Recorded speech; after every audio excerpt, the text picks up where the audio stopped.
Score അക്കാഡമിയിലേക്ക് എല്ലാവർക്കും സ്വാഗതം. അപ്പം നമ്മൾ സെക്കൻഡ് ഫേസ് ഡിഗ്രി പ്രിലിംസ് കഴിഞ്ഞു അല്ലേ. അപ്പം നമ്മൾ അതിൻ്റെ ഒരു ഡീറ്റെയിൽഡ് ഡിസ്കഷൻ നമ്മൾ അപ്പം തന്നെ അരമണിക്കൂർ എക്സാം കഴിഞ്ഞ് അരമണിക്കൂറിന് ഉള്ളിൽ തന്നെ നമ്മൾ നടത്തിയിരുന്നു. അപ്പോൾ അതിൽ നമ്മൾ കുറച്ച് ക്വസ്റ്റ്യൻസ് ഡിലീഷൻ പ്രോബബിലിറ്റി പറഞ്ഞിരുന്നു. അതുപോലെ പ്രൊവിഷണൽ കീ വന്നു. അപ്പോൾ അതിൽ ചിലതിൽ ആൻസർ ചേഞ്ച് വരാൻ ഉള്ള ക്വസ്റ്റ്യൻസ് ഉണ്ട്. അതുപോലെ സേഫ് സ്കോർ, അങ്ങനത്തെ സംഭവങ്ങളൊക്കെയാണ് നമ്മൾ ഈ വീഡിയോയിൽ പറയുന്നത്. അപ്പം നമുക്ക് ഡയറക്റ്റ്ലി വീഡിയോയിലേക്ക് പോകാം. അപ്പം പ്രൊവിഷണൽ കീ വന്നു. പ്രൊവിഷണൽ കീയിൽ ഒരു ഉത്തരം മാത്രം ഒരു ആൻസർ ചേഞ്ച് വരാൻ ചാൻസ് ഉണ്ട്. അത് ചാൻസ് അല്ല, ഉണ്ട്. അത് നമ്മൾ പറയുന്നതായിരിക്കും. അപ്പം ആക്ച്വലി നമ്മളിപ്പം ഇത് നോക്കിയപ്പം കാണുന്നത് ഡിലീഷന് പ്രോബബിലിറ്റി ഉള്ള 4 ക്വസ്റ്റ്യൻസ് ആണ് ഇതിലുള്ളത്. ഡിലീഷന് പ്രോബബിലിറ്റി ഉള്ള 4 ക്വസ്റ്റ്യൻസും ആൻസർ ചേഞ്ച് ഒരെണ്ണമാണ്. നമ്മൾ സെക്കൻഡ് ഫേസിലെ ക്വസ്റ്റ്യൻ പേപ്പർ നോക്കുമ്പോൾ, ഡിഗ്രി പ്രിലിംസിൻ്റെ സെക്കൻഡ് ഫേസിലെ ക്വസ്റ്റ്യൻ പേപ്പർ നോക്കുമ്പം കാണാൻ സാധിക്കുന്നത്. അപ്പം നമുക്ക് ആ ക്വസ്റ്റ്യനിലേക്ക് നേരിട്ട് പോകാം. അതിൽ നമ്മൾ പറയുന്നത് കോഡ് എ ആണ്. നിങ്ങൾ ചലഞ്ച് ചെയ്യുകയാണെങ്കിലും കോഡ് എ വെച്ചിട്ടാണ് ചലഞ്ച് ചെയ്യേണ്ടത്. അപ്പം കോഡ് എയിലെ ക്വസ്റ്റ്യൻസിൻ്റെ നമ്പർ വെച്ചിട്ടാണ് നമ്മളിവിടെ പറയുന്നത്. അപ്പം നമുക്ക് നേരെ ക്വസ്റ്റ്യനിലേക്ക് പോകാം. ആദ്യത്തെ ക്വസ്റ്റ്യൻ എന്ന് പറയുന്നത് കോഡ് എയിലെ ഈ ക്വസ്റ്റ്യൻ ആണ്. ഈ ക്വസ്റ്റ്യൻ പറയാൻ റീസൺ ഉണ്ട്. കാരണം ഇതിൽ ട്രൂ ആണ്, കറക്റ്റ് സ്റ്റേറ്റ്മെൻ്റ് ആണ് ഇവിടെ ചോദിച്ചിരിക്കുന്നത്. First printing press in Kerala were establish by the Portuguese എന്ന് പറയുന്നത്. കാരണം PSC പല എക്സാമുകളും ചോദിക്കുന്നതാണ്. കേരളത്തിലെ ആദ്യത്തെ പ്രിന്റിംഗ് പ്രസ് ആരാണ്? ബെഞ്ചമിൻ ബെയ്ലി 1821 CMS പ്രസ് ആണ്. ബ്രിട്ടീഷുകാരനായ അദ്ദേഹം തുടങ്ങിയതാണ് ഫസ്റ്റ് പ്രസ് എന്ന് പറയുന്നത്, പ്രിന്റിംഗ് പ്രസ് എന്ന് പറയുന്നത്. PSC പലപ്പോഴും ചോദിക്കുന്നതാണ് ആ ചോദ്യം. അപ്പോൾ ആ സ്റ്റേറ്റ്മെൻറ്റ് ഇവിടെ തെറ്റാണ്. പക്ഷേ ഒരു കാര്യമുണ്ട്, ഈ പോർച്ചുഗീസുകാർ ശരിക്കും 1577 വൈപ്പിനിലും അതുപോലെ 1578 കൊല്ലത്തും ഒരു പ്രസ് തുടങ്ങുന്നുണ്ട്. പക്ഷേ അതിന് നമ്മൾ നമ്മുടെ ചരിത്രം നോക്കുകയാണെങ്കിൽ നമ്മൾ പ്രിന്റിംഗ് പ്രസ്സിന് അങ്ങനെ പറയാറില്ല ജസ്റ്റ്. അപ്പം ഇവിടെ ചോദിച്ചിരിക്കുന്നത് first printing press in Kerala were establish by the Portuguese എന്നാണ് പറഞ്ഞിരിക്കുന്നത്. പക്ഷെ നമ്മൾ പഠിക്കുന്നത് ആദ്യത്തെ പ്രിന്റിംഗ് പ്രസ് തുടങ്ങിയിരിക്കുന്നത് ബ്രിട്ടീഷുകാരാണ്. അതായത് ബെഞ്ചമിൻ ബെയ്ലിയാണ് 1821 CMS പ്രസ് കോട്ടയമാണെന്നാണ്. അപ്പം ഇത് പലപ്പോഴും ഒന്നെങ്കിൽ PSC ഇത് വ്യക്തമാക്കണം. ഇതിൽ നിങ്ങൾ ഇങ്ങനെ ഒരു ക്വസ്റ്റ്യൻ ചോദിച്ചാൽ നമ്മൾ കൊടുക്കേണ്ടത് CMS പ്രസ് ആണോ, അതായത് ബ്രിട്ടീഷുകാരെയാണോ പറയേണ്ടത്, അതെയോ പോർച്ചുഗീസുകാരെയാണോ പ്രസ് തുടങ്ങിയത് എന്ന് PSC തന്നെ ഇന്ന് വ്യക്തമാക്കേണ്ടതാണ്. കാരണം ഇതിന് മുമ്പത്തെ പല എക്സാമ്പിളും ഇങ്ങനെ ചോദിച്ചിട്ട് ഉത്തരം വരുന്നത് ബെഞ്ചമിൻ ബെയ്ലിയും ബ്രിട്ടീഷ് എന്നുള്ള സംഭവമാണ് ഉത്തരം വരുന്നത്. അപ്പം ഇവിടെ ഈ ചോദ്യത്തിൻ്റെ പ്രശ്നം എന്ന് പറഞ്ഞാൽ, ഇപ്പോൾ ഫസ്റ്റ് സ്റ്റേറ്റ്മെന്റ് തെറ്റാണെങ്കിൽ സെക്കൻഡ് സ്റ്റേറ്റ്മെന്റ് കറക്റ്റ് ആണ്. കാരണം Vasco D gamma died at Cochin in 1524 അവിടെയായിരുന്നു. 1539 വരെ വാസ്കോ ഡി ഗാമയുടെ ബോഡി സൂക്ഷിച്ചത് അവിടെയായിരുന്നു. 1539 ബോഡി ലിസ്ബണിലേക്ക്, പോർച്ചുഗലിലേക്ക് കൊണ്ടുപോകുന്നത്. അതുവരെ കൊച്ചിയിലായിരുന്നു ബോഡി. അത് കറക്റ്റാണ്. ഇനി മൂന്നാമത്തേത് Francisco de Almeida was the last Portuguese viceroy. അത് തെറ്റാണ്. ഫസ്റ്റ് വൈസ്രോയ് ആണ്. 1505 മുതൽ 1509 വരെ ഫസ്റ്റ് വൈസ്രോയ് എന്ന് പറയുന്നത് ഫ്രാൻസിസ്കോ ഡി അൽമേഡയായിരുന്നു. മാനുവൽ 1 രാജാവ് അപ്പോയിന്റ് ചെയ്ത് ഇദ്ദേഹത്തിനെയായിരുന്നു ഫസ്റ്റ് വൈസ്രോയ്. അപ്പം ഇവിടെ നോക്കുമ്പോൾ 1ഉം 3ഉം തെറ്റാണ്. അപ്പോൾ 1ഉം 3ഉം തെറ്റെന്നുള്ള ഒരു ഓപ്ഷൻ ഇവിടെ ഇല്ല. മീൻസ് 1ഉം 3ഉം തെറ്റാണെങ്കിൽ 2 മാത്രമാണ് കറക്റ്റ് ഉത്തരം. അപ്പം 2 മാത്രം എന്നൊരു ഓപ്ഷൻ ഇവിടെ ഇല്ല.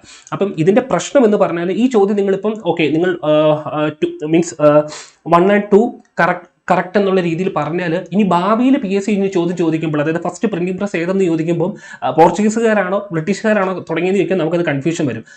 അതാണ് പ്രശ്നം. പല എക്സാമിന് ഇങ്ങനെ പലതായിട്ട് ചോദിക്കുന്നുണ്ടാണ്. കാരണം പല ഫാക്റ്റുകളുണ്ട്. ഇപ്പം Swaraj is my birthright ഇത് പറഞ്ഞത് ആരാന്ന് ചോദിച്ചാൽ 1916 ബാലഗംഗാധര തിലകാണ്. പക്ഷെ അത് പിന്നീട് ഇപ്പോൾ ഒരു കണ്ടെത്തലും പിന്നീട് പല ഇതിലും വന്നിരുന്നു. പല ന്യൂസ് പേപ്പറിലും കട്ടിങ്സിലും മാഗസീൻസിലും ഒക്കെ വന്നായിരുന്നു. ജോസഫ് ബാപ്പിറ്റിസ്റ്റ് അല്ലെങ്കിൽ കാക്ക ബാപ്പിറ്റിസ്റ്റ് എന്ന വ്യക്തിയാണ് സ്വരാജ്. അദ്ദേഹം ബാലഗംഗാധര തിലകന്റെ കൂടെയുള്ള വ്യക്തിയാണ്. അദ്ദേഹമാണ് ഈ വാക്ക് ഇത് കോയിൻ ചെയ്തതെന്ന് പറഞ്ഞായിരുന്നു. അപ്പം ഇങ്ങനത്തെ പലതിലും കൺഫ്യൂഷൻ ഉണ്ട്. അപ്പം ഇത് കൂടുതൽ കൺഫ്യൂഷൻ ആക്കാൻ വേണ്ടി ഇങ്ങനത്തെ ക്വസ്റ്റ്യൻസ് വീണ്ടും PSC ചോദിക്കുമ്പം അത് PSC കൂടെ ശ്രദ്ധിക്കേണ്ടതാണ്. കാരണം പല എക്സാമിനും പല രീതിയിൽ മീൻസ് ഉത്തരങ്ങൾ വരുന്നത് അത് മീൻസ് എഴുതുന്ന വിദ്യാർത്ഥികളെ സംബന്ധിച്ചും ബുദ്ധിമുട്ടാണ്. അപ്പം അത് ശ്രദ്ധിക്കേണ്ടതാണ്. അങ്ങനത്തെ കൺഫ്യൂസിങ് ക്വസ്റ്റ്യൻസ് ഇങ്ങനെ റിപ്പീറ്റ് ആയിട്ട് പല ഉത്തരങ്ങൾ വരുന്നത്, ഒരിടത്ത് പോർച്ചുഗീസും ഒരിടത്ത് ബ്രിട്ടീഷും വരുന്നത്, അത് PSC ശ്രദ്ധിക്കേണ്ടതാണ്. അതുകൊണ്ടാണ് ഈ ചോദ്യം ക്യാൻസൽ ചെയ്യേണ്ടി വരും എന്ന് പറയുന്നത്. ഇതിൽ ശരിക്കും ഉത്തരമില്ല, അതാണ് നമ്മൾ പറഞ്ഞത്. ഓക്കെ, അപ്പോൾ നമ്മൾ ഇതിൽ ഒന്നാമത്തെ ചോദ്യമാണ്, കോഡയിലെ ഒന്നാമത്തെ ചോദ്യമായിരുന്നു ഇത്. ഇനി അടുത്ത ചോദ്യം എന്ന് പറയുന്നത്, ഇത് ആൻസർ ചേഞ്ച് വരേണ്ട ക്വസ്റ്റൻ ആണ്. ഇത് ആൻസർ തെറ്റായിട്ടാണ് പ്രൊവിഷണൽ കെയിൽ പറഞ്ഞത്.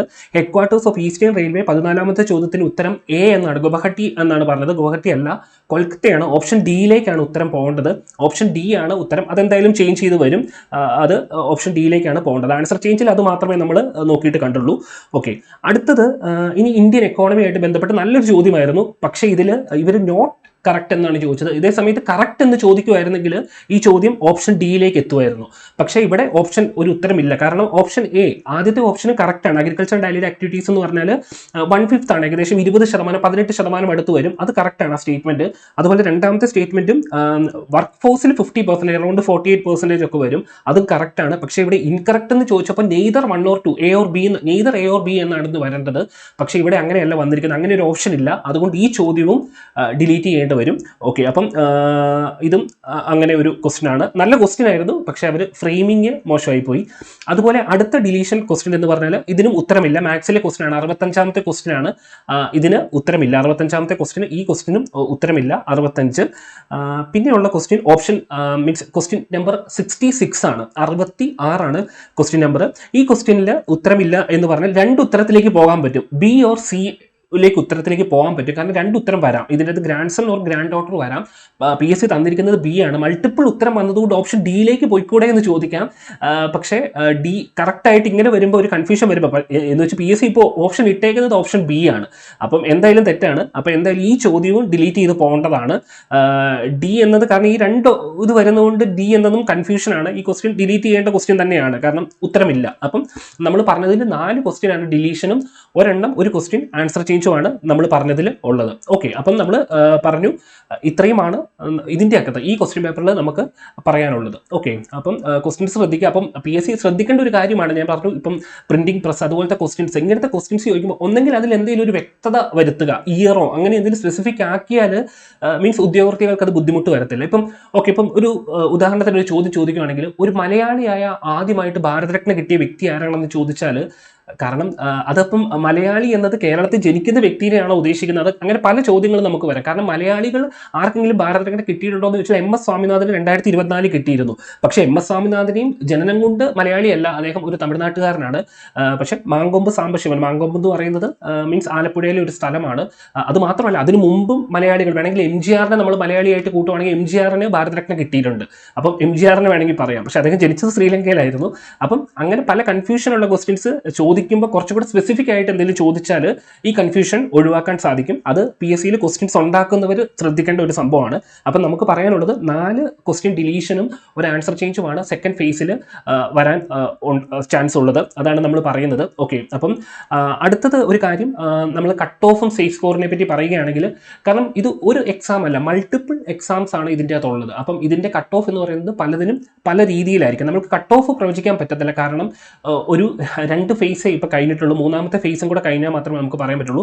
എങ്കിൽ പോലും നമുക്കൊരു സേഫ് സ്കോർ എന്നുള്ള രീതിയിൽ പറയുകയാണെങ്കിൽ അതും പല എക്സാം, ഇതിൽ കൂടുതൽ ആൾക്കാരും കോൺസെൻട്രേറ്റ് ചെയ്യുന്നത് മീൻസ് ഏറ്റവും കൂടുതൽ വേക്കൻസി ഉള്ളത് കമ്പനി ബോർഡാണ്. അപ്പം കൂടുതൽ ആൾക്കാർ മത്സരാർത്ഥികൾ ഉള്ളത് കമ്പനി ബോർഡിനായിരിക്കും അല്ലേ, കമ്പനി ബോർഡ് എക്സാമിന് തന്നെയായിരിക്കും. അപ്പോൾ ഈ കമ്പനി ബോർഡിന് ഒരു 35+, കാരണം ഇത് one of the toughest exam ആയിരുന്നു. പ്രിലിംസിൽ നടന്നതിൽ one of the toughest, recent ആയിട്ട് നടന്ന പ്രിലിംസിൽ ഒരു ടഫസ്റ്റ് എക്സാം തന്നെയാണ്. ഒരു 35+ ഒരു നല്ല സ്കോർ തന്നെയാണ്. അത് ആഫ്റ്റർ ഡിലീഷൻ ഒക്കെ കഴിഞ്ഞിട്ട് വരുമ്പം നിങ്ങൾ നോക്കുക. കാരണം ഇതിൽ ഇപ്പോൾ ഈ 2 ഫേസ് നോക്കുകയാണെങ്കിൽ എന്തുകൊണ്ടും ഡിഫിക്കൽട്ട് സെക്കൻഡ് ഫേസ് തന്നെയായിരുന്നു. അപ്പം ഇനി 3ാമത്തെ ഫേസ് എങ്ങനെയാണെന്ന് അറിയാൻ പറ്റത്തില്ല. കാരണം നോർമലി 3ാമത്തെ ഫേസ് ഈസി ആയി കാണാറുണ്ട്. പക്ഷേ ഈസി ആയിട്ടുണ്ടെങ്കിൽ നിങ്ങൾക്ക് അത് ശരിക്കും ആ ഫേസ് എഴുതുന്നവരെ സംബന്ധിച്ച് ചിലപ്പം ബുദ്ധിമുട്ടായിരിക്കും. കാരണം ഈസി ആയിട്ട് വന്നാൽ നിങ്ങൾക്ക് കിട്ടുന്ന ആ സ്കോർ തന്നെയായിരിക്കും നിങ്ങൾക്ക് മീൻസ് കട്ട് ഓഫിൽ വരുമ്പോൾ ആ സ്കോർ തന്നെയായിരിക്കും വരുന്നത്. അതേസമയത്ത് മീൻസ് ആർക്കാണോ മോഡറേഷൻ, അതായത് മീൻസ് മാർക്ക് കൂടുതൽ കിട്ടുന്നതിന് ഏറ്റവും ടഫസ്റ്റ് ഫേസിന് തന്നെയായിരിക്കും ഇത് കിട്ടുന്നത്. അപ്പോൾ ഏകദേശം ഇപ്പോഴത്തെ ഒരു അവസ്ഥ വെച്ച് ഈ 2ാമത്തെ സ്ട്രീം 2കാർക്ക് തന്നെയായിരിക്കും അത് കിട്ടുന്നത്. അപ്പം അതേസമയത്ത് നിങ്ങൾക്കിപ്പോൾ ഇവിടെ ഒരു ചിലപ്പോൾ 30 മാർക്ക് ഉണ്ടെങ്കിൽ ചിലപ്പോൾ നിങ്ങൾക്ക് മോഡറേഷനും ഇതൊക്കെ വരുമ്പോൾ ചിലപ്പോൾ നിങ്ങൾക്കൊരു 50ൻ്റെ എഫക്റ്റ് ചിലപ്പോൾ കിട്ടാം. അത് നല്ല ചാൻസ് ഉണ്ട്. അപ്പം നിങ്ങൾ കട്ട് ഓഫിനെ പറ്റി ഓർത്ത് പേടിക്കൊന്നും വേണ്ട. നിങ്ങളൊരു ഈ ഒരു റേഞ്ചിൽ നിങ്ങൾക്ക് സ്കോർ ഉണ്ടെങ്കിൽ, ഈ റേഞ്ച് എൻ്റെ ഒരു വിശ്വാസം, സേഫ് സ്കോർ എന്ന് പറഞ്ഞാൽ ഇതിൽ താഴെ ഉണ്ടെങ്കിലും ചാൻസ് ഉണ്ട്. അത് നിങ്ങൾക്ക് റിസൾട്ട് വരുമ്പോൾ മനസ്സിലാവും. കാരണം കമ്പനി ബോർഡ് എന്നൊക്കെ പറഞ്ഞാൽ 3000+ വേക്കൻസി ഉള്ളതാണ്. എന്തായാലും ഒരു 50,000, 60,000, 70 ആ റേഞ്ചിൽ ആൾക്കാരെ എടുക്കും, ഇൻടേക്ക് എടുക്കും. കാരണം ഈ 3 ഫേസിലും ക്വസ്റ്റ്യൻസിൻ്റെ ഡിഫിക്കൽട്ടി ലെവൽ മീൻസ് വ്യത്യാസം വരികയാണെങ്കിൽ, ഇപ്പോൾ അടുത്തത് സിമ്പിൾ ഫേസ് ആണെന്ന് കരുതുക, അങ്ങനെയൊക്കെ വരികയാണെങ്കിൽ ഉറപ്പായിട്ടും ആൾക്കാരുടെ പരാതി ഒഴിവാക്കാൻ വേണ്ടി PSC കൂടുതൽ ആൾക്കാരെ തന്നെ ഇൻടേക്ക് എടുക്കാൻ ശ്രമിക്കും. കാരണം മെയിൻസ് എന്ന് പറയുന്നത് മീൻസ് റിട്ടൺ ഒന്നുമല്ല, OMR തന്നെയാണ്. അതുകൊണ്ട് ഈ റിട്ടൺ എക്സാംസ് മെയിൻസ് വരുമ്പോഴാണ് ഇൻടേക്ക് കുറയുന്നത്. അതേസമയത്ത് OMR എക്സാം തന്നെയാണെങ്കിൽ മെയിൻസിൽ എന്തായാലും മാക്സിമം ഇൻടേക്ക് ചെയ്യും. കാരണം OMR എക്സാം ആണെങ്കിൽ ഇവർക്ക് നോക്കേണ്ട അവിടെ മീൻസ് മാൻ പവർ അവിടെ വേണ്ട, മിഷനാണല്ലോ നോക്കുന്നത്. അതേസമയത്ത് ഇപ്പോൾ KS പോലത്തെ എക്സാമിന് മെയിൻസിൽ ഇൻടേക്ക് കുറയാനുള്ള റീസൺ എന്ന് പറഞ്ഞാൽ അവിടെ എടുക്കുന്ന ആൾക്കാരുടെ എണ്ണം കുറയുന്ന കാര്യം അത് മാനുവലി നോക്കേണ്ടി വരും. എക്സാം OMR എക്സാം അല്ല മെയിൻസ്. അപ്പോൾ അതുകൊണ്ടൊക്കെയാണ്. അപ്പോൾ ഇതിൻ്റെ അകത്ത് ഇല്ലാത്തതിന് തന്നെ മാക്സിമം എടുക്കും. കമ്പനി ബോർഡിൽ എന്തായാലും ഒരു മാക്സിമം നല്ല ഇൻടേക്ക് തന്നെ ഉണ്ടായിരിക്കും. അതുപോലെ യൂണിഫോം പോസ്റ്റുകൾ പറയുകയാണെങ്കിൽ ഇപ്പോൾ യൂണിഫോം പോസ്റ്റിൽ തന്നെ പോലീസ്, ഇപ്പോൾ SIയുടെ കാര്യം പറയുകയാണെങ്കിൽ SIയിൽ ഒരു കോമ്പറ്റീഷൻ എന്ന് പറയുന്നത് SIയിൽ മീൻസ് അതിൽ വനിതകളും പുരുഷന്മാരും ഉണ്ട്, രണ്ടുപേരും അതിൻ്റെ അകത്ത് വരുന്നുണ്ട്. അതേസമയത്ത് ജയിലറുണ്ട്, അസിസ്റ്റന്റ് ജയിലർ എന്ന് പറയുന്നത് ആണുങ്ങൾക്ക് മീൻസ് പുരുഷന്മാർക്ക് മാത്രമുള്ളതാണ് ജയിലർ എന്ന് പറയുന്നത്. അവിടെ ഇപ്പോൾ കോമ്പറ്റീഷൻ സ്ത്രീകൾ അവിടെ വരുന്നില്ല.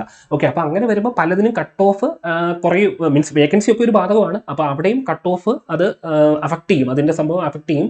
പിന്നെ ഫിസിക്കലും ഇതൊക്കെ ഉള്ളതുകൊണ്ട് മാക്സിമം ഇൻടേക്ക്, എങ്കിലും കമ്പനി ബോർഡിൻ്റെ അത്രയും ഇൻടേക്ക് ഒന്നും ഉണ്ടായിരിക്കത്തില്ല. പിന്നെ അവിടെയും കോമ്പറ്റീഷൻ ഫിസിക്കലും ഇതൊക്കെ ഉള്ളത് കൊണ്ട് കോമ്പറ്റീഷൻ കുറവാണ്, വ്യത്യാസമുണ്ട്.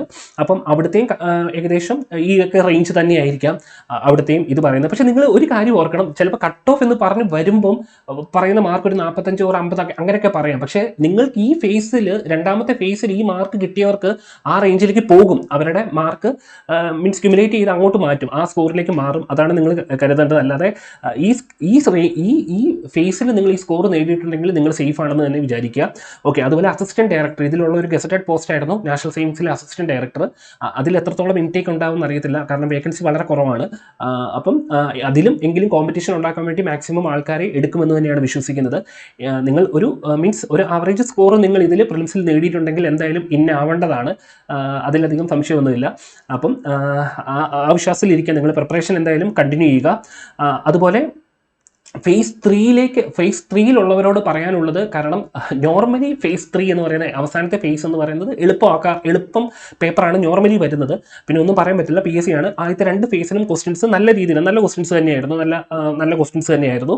അപ്പം ഒന്നും പറയാൻ പറ്റത്തില്ല. ഇൻ കേസ് നിങ്ങൾക്ക് എളുപ്പമാണെങ്കിൽ അത് നിങ്ങൾക്ക് അഡ്വാൻറ്റേജ് എന്ന് പറയുന്നത് ഇല്ല, മീൻസ് എളുപ്പമാണെങ്കിൽ നിങ്ങൾക്ക് കിട്ടുന്ന സ്കോർ തന്നെയായിരിക്കും നിങ്ങൾക്ക് വരാൻ പോകുന്നത്. ഫൈനൽ ഇതിൽ വരുമ്പോൾ നിങ്ങൾക്ക് വേറെ അഡ്വാൻറ്റേജ് ഒന്നും കിട്ടത്തില്ല. അതേസമയത്ത് ടഫായവർക്ക് അതിൻ്റെതായ അഡ്വാൻറ്റേജും കിട്ടും. അപ്പം ഒരിക്കലും ആർക്കും എളുപ്പമായതുകൊണ്ട് അവർക്ക് ഗുണമുണ്ടെന്നൊന്നും നമുക്ക് പറയാൻ പറ്റത്തില്ല. അപ്പോൾ എന്തായാലും അത് ശ്രദ്ധിക്കുക. ഓക്കെ, അപ്പം ഫേസ് 3-ലുള്ളവർക്ക് എല്ലാവർക്കും ബെസ്റ്റ് വിഷസ്. നന്നായിട്ട് കണക്റ്റിംഗ് ഫാക്ട്സ് ഒക്കെ പഠിച്ച് നന്നായിട്ട് പഠിക്കുക. കാരണം എന്തായാലും റിപ്പീറ്റ് കുറേ ക്വസ്റ്റ്യൻസ് വരുന്നുണ്ട്. ഇപ്പോൾ ഫസ്റ്റ് ഫേസിൽ തന്നെ നോക്കുവാണെങ്കിൽ ഇപ്പോൾ പണ്ടാരപ്പാട്ട പ്രൊക്ലമേഷൻ ആണെങ്കിൽ അങ്ങനെ പല കാര്യങ്ങൾ റിപ്പീറ്റ് ആയിട്ട് ഇവിടെയും ചോദിക്കുന്നുണ്ട്. അപ്പം അത് തന്നെ നോക്കിയാൽ ഏകദേശം ഒരു കുറച്ച് മാർക്ക്, ഒരു 4-5 മാർക്കൊക്കെ ഉറപ്പായിട്ട് ഷുവറായിട്ട് നമുക്ക് കിട്ടും. അപ്പം അങ്ങനെയൊക്കെ പ്രിപ്പയർ ചെയ്യുക. അതുപോലെ നമ്മൾ ഓൾറെഡി പ്രിലിംസ് കഴിഞ്ഞ ഉടനെ തന്നെ, എക്സാം കഴിഞ്ഞ ഉടനെ തന്നെ ഒരു 1/2 മണിക്കൂറിനുള്ളിൽ തന്നെ നമ്മൾ വീഡിയോ ചെയ്തിരുന്നു, 2 ഫേസിലും ചെയ്തിരുന്നു. അപ്പോൾ നിങ്ങൾ ആ വീഡിയോ ഒന്ന് ജസ്റ്റ് ഒന്ന് കണ്ടു നോക്കുക. അല്ലെങ്കിൽ നിങ്ങൾ ആ ഫേസിൽ നിങ്ങൾ പല വീഡിയോസും നിങ്ങൾ കണ്ടിട്ടുണ്ടായിരിക്കും. നമ്മുടെ ആൻസറിൻ്റെ അക്യൂറസി നിങ്ങളൊന്ന് ജസ്റ്റ് ചെക്ക് ചെയ്യുക. കാരണം നമ്മൾ പറഞ്ഞതിൽ ഒരു ഉത്തരം പോലും തെറ്റില്ല, മീൻസ് തെറ്റില്ല എന്നുള്ള കോൺഫിഡൻസ് നമുക്കുണ്ട്. നമ്മൾ നന്നായിട്ട് തന്നെയാണ് പറഞ്ഞിരിക്കുന്നത്. അതേസമയത്ത് നിങ്ങൾ പല ഇൻസ്റ്റിറ്റ്യൂട്ടുകളും മീൻസ് നമ്മൾ ഈ ChatGPT, നമുക്ക് ഈ ChatGPT സംഭവങ്ങളൊക്കെ ഉള്ളതുകൊണ്ട് പെട്ടെന്ന് തന്നെ സെർച്ച് ചെയ്ത് പറയാം. പക്ഷേ അതിൽ എത്രയോ ഉത്തരങ്ങൾ പലരും തെറ്റിച്ച് പറയുന്നു. നമ്മൾ അവിടെ പറഞ്ഞതിൽ മീൻസ് കറക്റ്റായ സംഭവങ്ങൾ തന്നെയാണ്, നമ്മൾ നോക്കിയിട്ട് തന്നെയാണ് പറഞ്ഞത്. അത് നിങ്ങൾക്ക് ആ 2 വീഡിയോസും കാണുമ്പോൾ നിങ്ങൾക്ക് മനസ്സിലാവും. അത് നിങ്ങൾ ശ്രദ്ധിക്കുക. ആ വീഡിയോസ് നമ്മൾ ഓൾറെഡി ഇട്ടിട്ടുണ്ട്. അതിൻ്റെ അകത്ത് ഡീറ്റെയിൽ ആയിട്ട് തന്നെ ഓരോ ക്വസ്റ്റ്യൻസിനെ പറ്റി നമ്മൾ അവിടെ പറയുന്നുണ്ട്.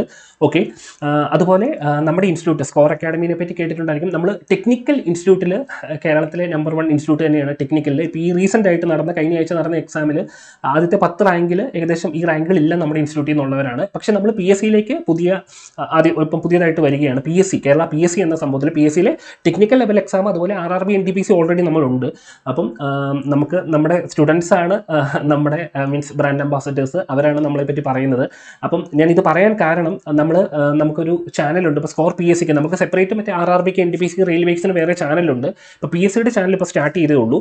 അപ്പം നിങ്ങൾക്ക് ആ ചാനലിൽ അപ്പം ഈ ടെലിഗ്രാം ചാനലിലാണെങ്കിലും ആൻസർ കീയും എല്ലാം നമ്മൾ ഇടുന്നുണ്ട്. നമ്മുടെ ആൻസർ കീ ഞാൻ പറഞ്ഞു, അതാണ് ഞാൻ പറഞ്ഞത്. ആൻസർ കീയിൽ നമ്മൾ അപ്പ് ഇടുന്നതാണെങ്കിൽ പോലും കറക്റ്റായിട്ടാണ് ആൻസർ, എല്ലാം കറക്റ്റാണ്, എല്ലാം നന്നായിട്ട് റിസർച്ച് ചെയ്തിട്ട് തന്നെയാണ് ചെയ്യുന്നത്. അപ്പോൾ നിങ്ങൾക്ക് സ്കോർ PSCയുടെ ടെലിഗ്രാം ചാനലിൽ മെമ്പർ ആവാം, അതുപോലെ മീൻസ് ഇൻസ്റ്റാഗ്രാം പേജിലും ആകാം. നമ്മൾ മാക്സിമം ഇപ്പം നിങ്ങൾക്ക് എന്തായാലും നമ്മൾ മാക്സിമം ഫ്രീ കണ്ടന്റും സംഭവങ്ങളൊക്കെയാണ് നമ്മൾ നൽകുന്നത്. നമ്മൾ കോഴ്സും സംഭവങ്ങളും എല്ലാം ഡീറ്റെയിൽ ആയിട്ട് നമ്മൾ പറയുന്നതായിരിക്കും. നമ്മൾ PSCയിലേക്ക് എൻ്റർ ചെയ്തു. അപ്പം നമ്മൾ PSCയിൽ മാക്സിമം റിസർച്ച് സംഭവങ്ങളും നടത്തി നമ്മളിപ്പം ഒരു പ്രിപ്പറേഷൻ സ്റ്റേജിലാണ്. എല്ലാ സംഭവങ്ങളുടെയും ഞങ്ങളുടെ ഇത് ടീം ബിൽഡ് ചെയ്ത് വരികയാണ് PSCയിൽ. അപ്പം നമ്മൾ കോഴ്സ് ലോഞ്ച് ചെയ്യുമ്പോൾ നിങ്ങൾക്ക് പെർഫെക്റ്റ് ആയിട്ട് ഫുള്ളായിട്ട് കിട്ടണമെന്നുള്ള രീതിയിലാണ്. അതായത് ഇപ്പം നിങ്ങൾക്ക് എക്സാമിന് ഒരാഴ്ച മുമ്പ് സിലബസ് തീർക്കാൻ വേണ്ടി മാക്സിമം വാരിക്കോരി മെറ്റീരിയൽ തരിക, അങ്ങനെ ഒരു സംഭവമല്ല. എല്ലാം ഒരു ഓർഡറില്ല, കറക്റ്റ് ഒരു സംഭവമാണ്. അത് നമ്മുടെ സ്കോർ മീൻസ് സ്കോറിൻ്റെ അക്കാഡമിയായിട്ട് ബന്ധപ്പെട്ട കോഴ്സുകൾ എടുത്തവർ, ടെക്നിക്കൽ എക്സാം എടുത്തവരോടും അവരോട് ചോദിച്ചാൽ നിങ്ങൾക്കത് മനസ്സിലാവും നമ്മൾ എങ്ങനെയാണ് പോകുന്നതെന്ന്. അപ്പം ആ രീതിയിൽ തന്നെ, അതായത് നമുക്ക് മീൻസ് ഹറി ബറി ഒന്നുമില്ല. പെട്ടെന്ന് മീൻസ് ഒരു കോഴ്സ് ഇപ്പം ഒരു മീൻസ് ഇത്രയും എക്സാം ഉണ്ട്, പെട്ടെന്ന് ഒരു കോഴ്സ് തുടങ്ങിയാൽ ഒത്തിരി ക്യാഷ് ഉണ്ടാക്കാം, അങ്ങനെ ഒരു മൈൻഡല്ല. നമ്മൾ മാക്സിമം നിങ്ങളൊരു 10 രൂപ ഈ അക്കാഡമിയിൽ ഇൻവെസ്റ്റ് ചെയ്യുന്നുണ്ടെങ്കിൽ അതിൻ്റെ ഗുണം നിങ്ങൾക്ക് കിട്ടണം. അതാണ് നമ്മൾ പ്ലാൻ ചെയ്യുന്നത്. അത് നിങ്ങൾക്ക് നമ്മുടെ കണ്ടൻറ്റ് കാണുമ്പോൾ നിങ്ങൾക്ക് മനസ്സിലാവും. അപ്പോൾ എല്ലാവർക്കും നല്ലൊരു ദിവസം വിഷ് ചെയ്യുന്നു. എല്ലാവരും ഈ പേജ് സ്കോർ പി എസ് സിയുടെ ടെലിഗ്രാം പേജും അതുപോലെ തന്നെ സ്കോർ പി എസ് സിയുടെ ഇൻസ്റ്റാഗ്രാം പേജും ഒക്കെ ഫോളോ ചെയ്യുക. ബാക്കിയുള്ള അപ്ഡേറ്റ്സും സംഭവങ്ങളും, അതായത് നമ്മൾ ഇനിയിപ്പോൾ എല്ലാ എക്സാം നടത്തുമ്പോൾ പി എസ് സിയുടെ എല്ലാ എക്സാംസും നടത്തുമ്പോൾ ഈ ചാനലിൽ നമ്മൾ ആൻസർ ഡിസ്കഷൻ ഉണ്ടായിരിക്കും.